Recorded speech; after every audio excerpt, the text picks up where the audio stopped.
Mulholland. I'm the president of Nipsa. And just for information, I'm also a member of the Socialist Party, because those things do count in this room.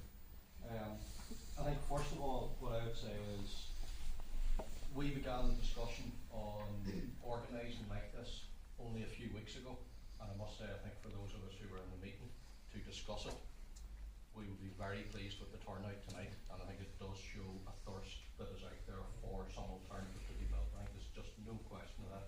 And I think the experience that's been possible to bring over from Britain is very, very useful for us, because really people aren't that much in touch with what's developing in Britain. But my point of view, you can see straight away that there's huge potential here. We can build something. I don't think it can be an exact replica of what's created across the water. I think it has to have differences, because we are in a different place, and the movement is also in a different place. And in some senses, the movement in the north here is actually much more in the doldrums than has been the case with yourselves. Where across the water you have had Unite fighting, you've had PCS fighting, RMT, unions like that have been actively involved in industrial struggle. Here it is very difficult to point to the industrial struggles that have happened since November the 30th. We're actually thrown back quite a considerable distance, and I think we are building from quite a low point. But there is enthusiasm in the room, and there's an opportunity in the room. There's some key points occur to me about how we have to go forward, and you know, I want to list them, but I do want to touch on some of them. I think first of all, we shouldn't be tied to the idea that the name should be a People's Assembly, nor that it should be a branch from Britain, because I think that has its own difficulties here. But I think the general idea of a much broader organisation, bringing people into the room, like the trade unions, bringing in community activists, bringing in political organisations that are opposed to cuts. And we should say, you know, we're listed, the organisations are in the room.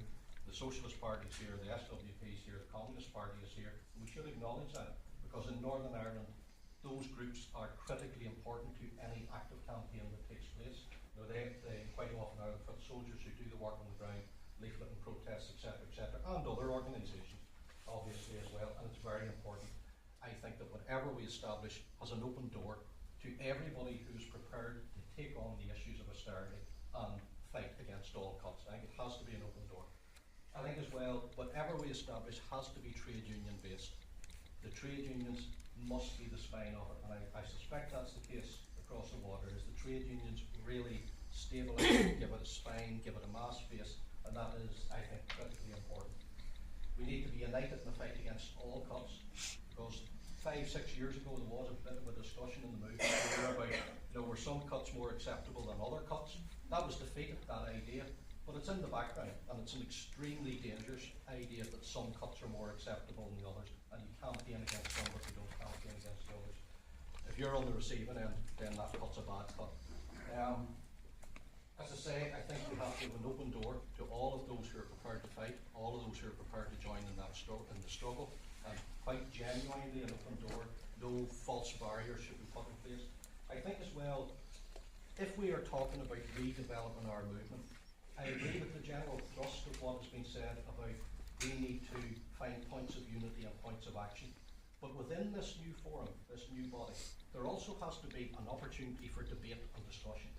Because one of the things our movement is lacking is real debate and real discussion taking place. Now, that's not to the point of the first thing the organisers the split, obviously, but it is critically important that we do have real discussion and real debate about activity, you know, how activity goes forward, but also about our general direction, our general thrust as a movement. And I must say as well, one of the things that occurs to me is, in any movement we build here in Northern Ireland, we have to say clearly it has to be anti-sectarian. It cannot find itself on one side or the other of the sectarian divide, and that's always a potential difficulty. There's been some discussion about the idea of a charter for the movement in Northern Ireland. I think that could be a very, very powerful weapon. If we can imagine if our movement, the trade union movement, community activists, political organisations agreed a charter and actually campaign to implement that charter, it would be extremely powerful. Sometimes these things get, you know, they begin to sound a little bit too highfalutin, but I've just noticed some of the points that were made. Well, isn't our charter for a free education system, for a free health service delivered to the public service, for a living wage, for the right to be a trade union member, for the right to trade union representation, etc., etc.? It's not no, everything, but it can be very critical points that can draw us together.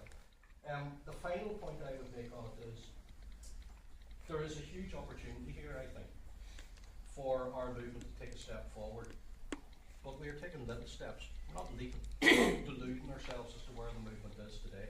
It is in a difficult place. This room shows enthusiasm, shows people are prepared to work together and prepared to drive forward on this. But it's going to take a number of steps, I think, to get us there.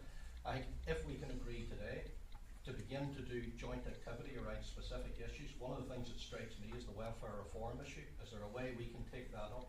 Unions and other activists taking that up over the next period of time, because it's reaching a critical point. And I think then as well, the other thing that was under discussion was the idea of a conference early in spring to draw together a much wider layer of people. We have, I don't know how many in this room, but it's good numbers. But could we have 5 or 6 times these numbers in the room in the spring and have other unions here and other organisations here as well? I think that would be a hell of a step forward. This provides an opportunity for our movement. There's a lot of lessons to be learned from Britain, and I think we should grab the opportunity